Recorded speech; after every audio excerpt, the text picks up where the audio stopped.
오늘은 둘째 날 우리가 함께 나눌 것은 예수 그리스도께서 기도하신 모습에 대해서 또 그 내용에 대해서 우리가 함께 나누고자 합니다. 크리스찬들의 영적 생활을 대표하는 것은 바로 기도 생활입니다. 그리고 이 기도 생활은 또한 말씀에서 비롯되는 것이고, 말씀이 없이 기도만 있다 함은 그것은 온당한 이야기가 아니죠. 말씀이 없는데 기도만 있다, 그러면 기도의 내용이 없는 겁니다. 말 그대로 우리가 말씀을 들은 대로 그 들은 말씀을 토대로 해서 우리가 기도해야 되는 것이죠. 기도는 하나님께 올려드리는 기도가 있고, 또 하나님께서 우리에게 주신 계시를 또 받아서 그 계시를 사람들에게 전하는 기도가 있습니다. 우리가 잘 아는 사도행전에 나오는 성령의 임재를 통해서 그들이 방언하고, 그 방언 말한 것들을 여러 지역 사람들이 자기들의 지역 언어로 듣게 되었다 그랬어요. 그리고 그 언어는 우리가 아는 일반적인 방언이 아닙니다. 그것은 계시의 말씀이죠. 우리로 얘기하자면 흔히들 하나님께서 우리에게 이제 계시로서 하시는 말씀, 어찌 보면 예언하는 능력 이렇게라도 표현하는데요. 그 예언적 방언이죠. 계시적 방언. 오늘날의 이 계시적 방언들이 많이 사라지고 있는데요. 그것은 사람들이 은사에 대한 갈망이 없기 때문에 그래요. 과거에는 은사에 대한 갈망이 많았어요. 그래서 하나님께 구하는 사람들이 많았고, 하나님께서 우리에게 어찌 말씀하시는가에 대한 궁금함이 많았고, 또 그것을 내가 영적인 언어로서 또 이렇게 표현되기를 원하는 사람들이 많았어요. 그래서 영들 분별하게 하고, 또 그 방언을 또 해석하게 하고, 그래서 사람들에게 들려주게 하고, 또 계시로서 내려지는 하나님의 말씀들을 이렇게 전달하는 그런 은사들을 사모했었는데, 이제는 그것들이 거의 사라지고 거의 개인적인 방언들만 남았어요. 올라가는 방언, 즉 하나님께 드리는 방언, 그러니까 나의 욕구, 나의 기도, 나의 상태, 나의 부분들을 하나님께 올려드리는 기도만 거의 남았어요. 그러다 보니까 안타까움이 있죠. 그래서 일부 이 계시적인 방언들은 목회자들의 전유물인 양, 그래서 그 예언사역 하시는 목사님들에게만 특별히 내려지는 은사로 기억되고 있을 뿐이죠. 그런데 예수님께서는 오늘 이 기도의 영적 생활을 통해서 대제사장적 기도문을 통해서 우리를 위해서 기도하실 뿐만 아니라 우리도 또 누군가를 위해서 기도하게 하시는 기도의 모범을 보여주셨습니다. 대제사장적 기도문은 제사장이 백성들을 위해서 하나님께 제사를 드리면서 드리는 기도의 형식이죠. 마찬가지로 예수님께서 자신을 십자가에 드림으로 인해서 자신을 이 사람들의 죄를 위해서 그 대속물로 제사를 드리면서 또 이렇게 희생해서 드리면서 우리를 위해서 기도하시는 장면이 나와요. 그런데 특별히 오늘 기도문은 제자들을 위한 기도문입니다. 그래서 예수님을 따르는 사람들을 위한 기도문이에요.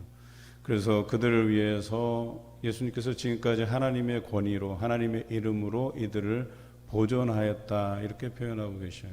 그런데 이제 아버지께로 감이라고 이야기하면서 아버지께서 이들을 보존해 달라고 기도해 가고 있는 것이죠. 그리고 그들을 보존하는 것은 오늘 여기 보면 진리의 말씀이라고 되어 있어요. 또 다른 장에서는 진리의 성령이라고 표현되어 있어요. 삼위일체 하나님의 말씀이든 예수 그리스도든 성령이든 이렇게 삼위일체 하나님을 표현하고 있는 것이죠. 그래서 저는 여기서 진리의 말씀이 그들을 보존한다라는 의미는 진리의 성령께서 오셔서 그들을 보존하실 것이다. 즉 예수님과 함께 그들이 거할 것이고, 그러니까 삼위일체 되신 그 하나님, 그래서 그들이 하나님 안에 있고, 또 그러면 그 하나님의 사랑을 알고, 그 자기 안에 있어서 자기 안에 있던 그 하나님을 그들이 경험한 것처럼, 또 성령이 오실 때에 그들의 성령을 믿고 간구할 때에 그것 역시도 하나님 안에 거하는 것이고, 또 예수 그리스도 안에 거하는 것이고 삼위일체 하나님 안에 거하는 것이다 라고 하는 것을 의미하고 있죠. 또 우리에게 말씀하십니다. 우리가 하나 된 것처럼, 즉 성부, 성자, 성령님께서 서로 교통하고 서로 하나가 된 것처럼, 하나님의 그 본체로서 하나가 된 것처럼 너희도 하나가 되라고 오늘 설명하고 있습니다.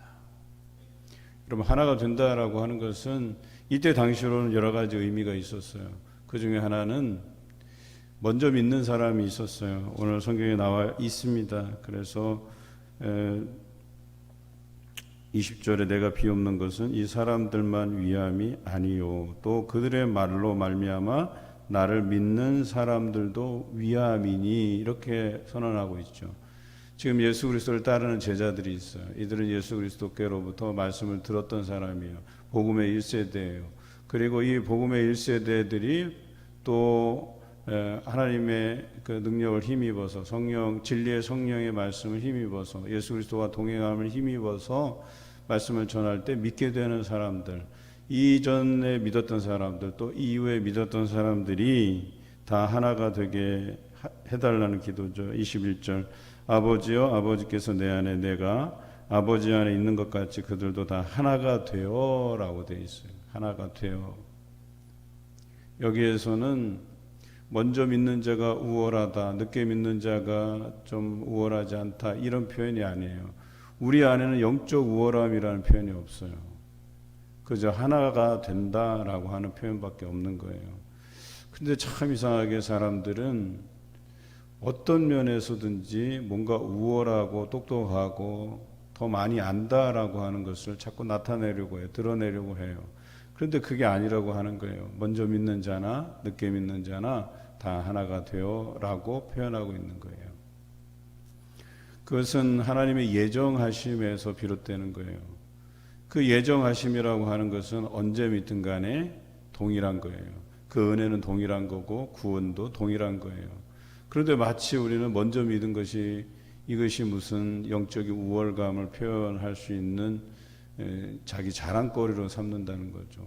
너 믿은 지 몇 년 됐어 부터 시작해서 이것은요 세상에서 너 몇 살이야 하는 거랑 똑같아요. 나이 들먹여 가면서 여러분 나이 많은 것이 물론 인생의 경험을 많이 쌓기는 했지만 올바로 산다는 것을 대표할 수 없는 거거든요.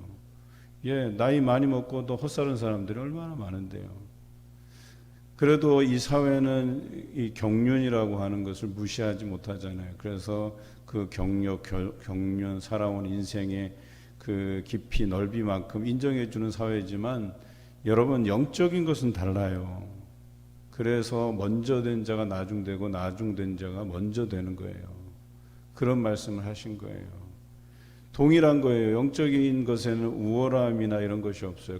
그런데 영적인 우월감을 표현할 수는 없지만 우리가 예수 그리스도를 더 깊이 묵상하고 더 넓게 묵상하는 것은 있어요. 분명히. 그래서 우리가 살아가면서 어떤 사람은 믿음의 깊이, 믿음의 넓이가 그냥 그대로인 사람이 있고 믿어서 그 영역들을 넓혀가는 사람이 있고 어떤 사람은 먼저 믿었어도 그의 영역들이 넓혀지지 않고 좁은 시야로 살아가는 사람이 있고 어떤 사람은 늦게 믿었어도 그 영적인 시야들이 넓혀지고 더 하나님을 이해하고 하나님 예수 그리스도와 동행하면서 진리의 성령께서 주시는 그 은혜로서 살아가는 사람들이 있다라고 하는 것이죠. 하지만 중요한 것은 그들이 다 하나가 되는 이 영적 생활을 할 필요가 있다라고 하는 겁니다. 목회자가 바라는 것은 성도들이 다 한마음 한뜻으로 기도하는 걸 원하죠. 그런데 한시라도 기도하기를 쉬잖아요. 우리의 영적 생활은 멈추게 돼 있어요. 멈추기 시작하면 하나 되기가 참 어려워요.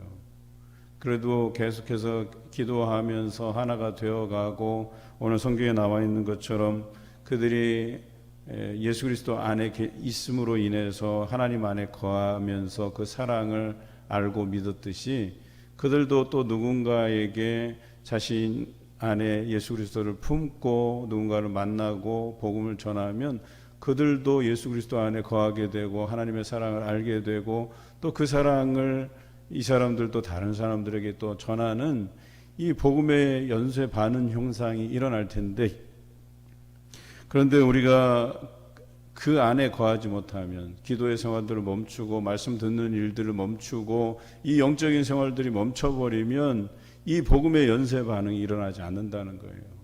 내 가족에게 마저도 선한 영향을 끼치지 못한다는 거예요. 제가 안동에 있을 때 한 3년간 참 어려웠어요. 그 3년을 적응하면서 또 그 안에서 여러 가지 이제 사역들이 이제 많다 보니까 저의 영적 생활들이 멈춰버렸어요. 그러니까 사역은 열심히 하는데 뭔가 하나님과의 유대 관계가 없어지는 거예요. 기도의 생활들이 멈춰가고 또 그 잦은 그런 일상이 반복되다 보니까 이제 그런 단절에서 오는, 오늘 여기서 보면 하나가 되고 사랑하라고 분명히 얘기하는데 그것들을 잊고 살아가는 거예요. 가족들도 가족 구성원이 하나 되지 못하고, 그래서 저는 사역에서 받은 스트레스가 이제 은연중에 아들에게 이제 자꾸 가는 거죠. 그래서 아들은 또 거기서 이제 새롭게 적응해 가고, 오죽했으면 제가 이제 낯선 데 와갖고 친구가 없으니까 강아지 한 마리를 사서 아이들의 친구가 되게 하는 노력도 했겠어요. 그런데 더 중요한 것은 그런 영적인 생활이 없었다는 거예요. 그러다 보니까 큰아들한테 계속 이제 잔소리를 하게 되는 거죠. 그래서 이 아들이 엄마한테 아빠가 나를 사랑하지 않는 것 같아 라고 하는 이 이야기를 들을 정도였으니까요. 여러분, 우리의 영적이 끊어지는 그 순간에 가족의 불화가 생기는 거예요. 가정의 평안이 깨지는 거예요. 그리고 우리는 그 말씀을 통해서 우리가 보존받는 것인데, 오늘 예수 그리스도께서도 걱정하는 것이 그거잖아요.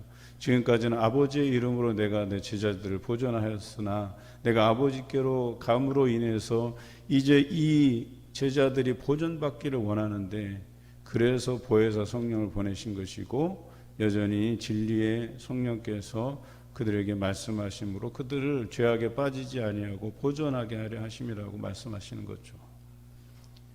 사순절 기간 동안에 여러분들에게 말씀의 묵상의 내용들이 전해지고 또 그 본문들을 여러분들 읽어가면서 묵상하는 이유가 뭘까요? 우리의 멈춰졌던 영적 생활을 이어가게 하기 위한 하나의 노력 아닌가요?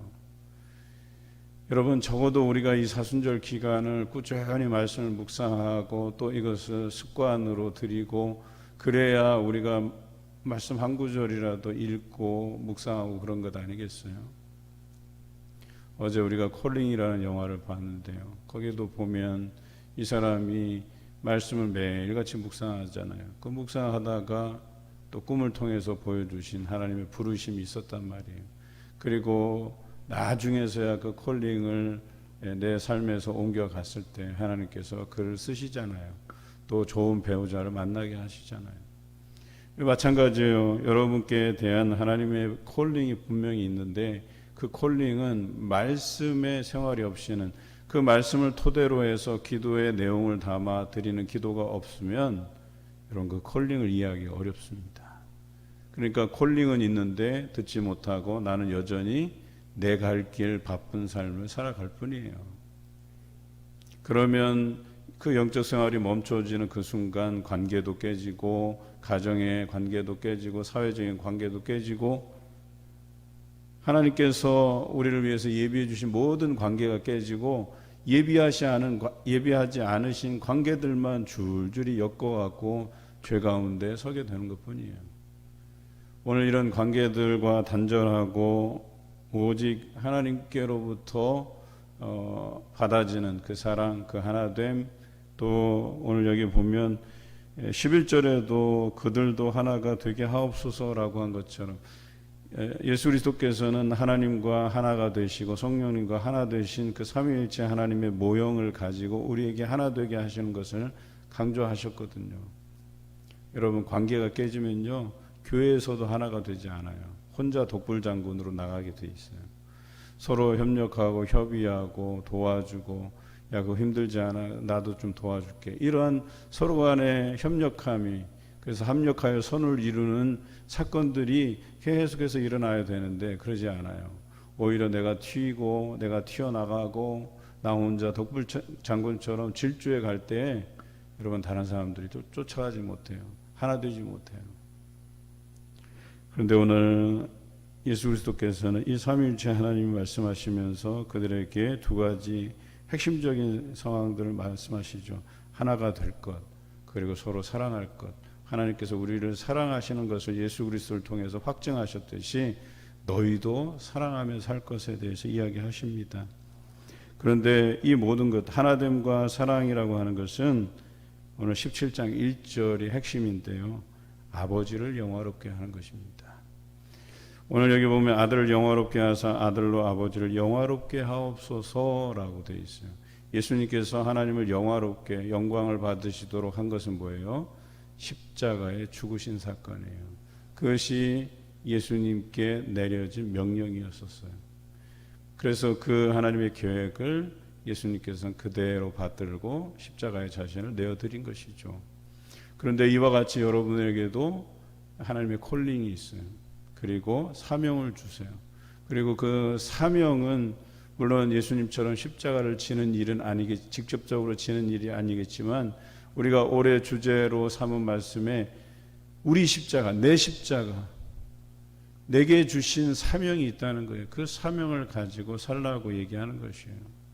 그 사명을 알기 위해서 우리가 말씀을 부여잡고 묵상하고 기도하는 거예요. 그리고 어느 순간에 여러분에게 주시는 감동이 있어요.